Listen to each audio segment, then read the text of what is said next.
This is Scott. Welcome to my life's reward. Well, day three, we should be out on the trail, but we're not. We had a fairly major setback. We finished up on day two the night before at 11 p.m.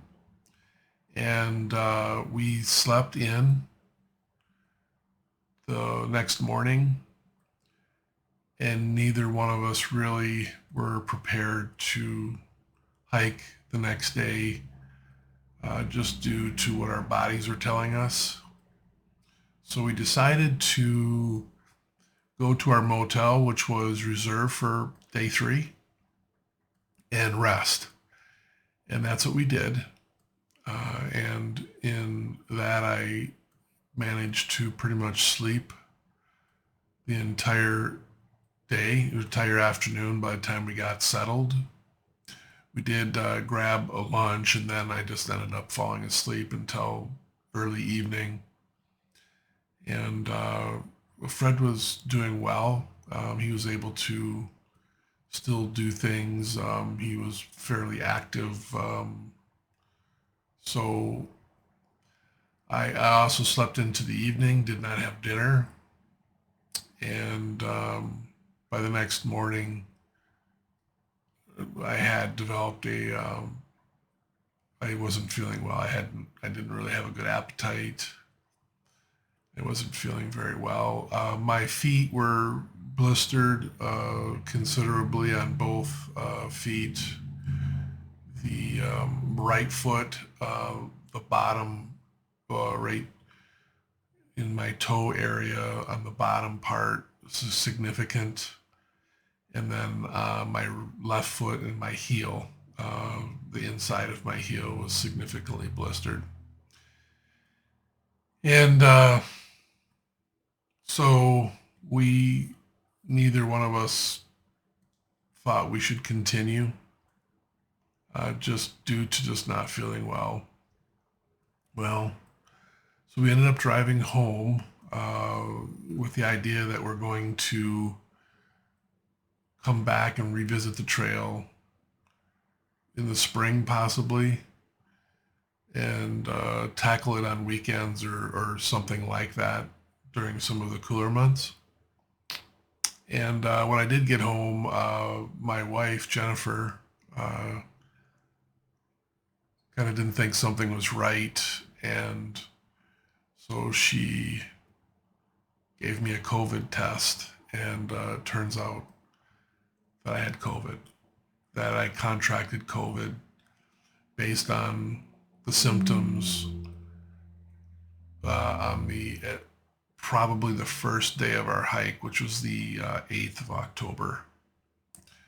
And then it turns out that Fred also was positively infected with COVID too. So we both did about 40 miles on the trail with COVID. Uh, Probably a small feat in itself. I felt as day one and day two, the first 10 miles, very easy. The second 10 miles thereabouts was more difficult, but I felt like this is very doable for us. But with the COVID symptoms and everything, we didn't know it at the time.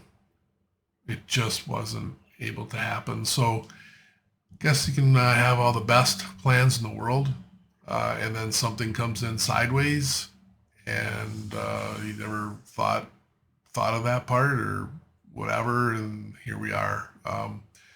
So we do have 2 days behind us. We have a good start. Our next target spot to continue the hike would be Curtisville, is where we ended up, and we would plan on doing that sometime early next year, is what we had talked about. So we'll be making those plans. So this will be the last video in this series for this year, and then next year when we pick this back up, I will continue at day three for real. And we'll go from there. I do want to say that Fred has been an outstanding hiking partner. Couldn't ask for a better partner, and he's been able to remain positive and motivating.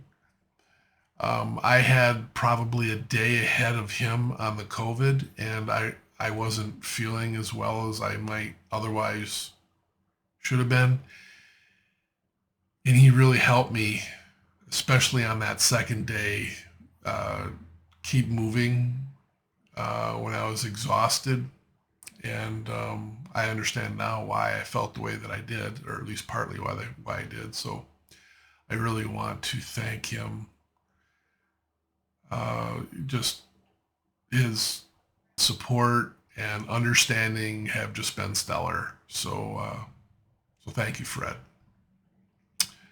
I look very much forward to continuing that adventure with you next year. So with that, that's really all I have for this video, and we'll move on to something else.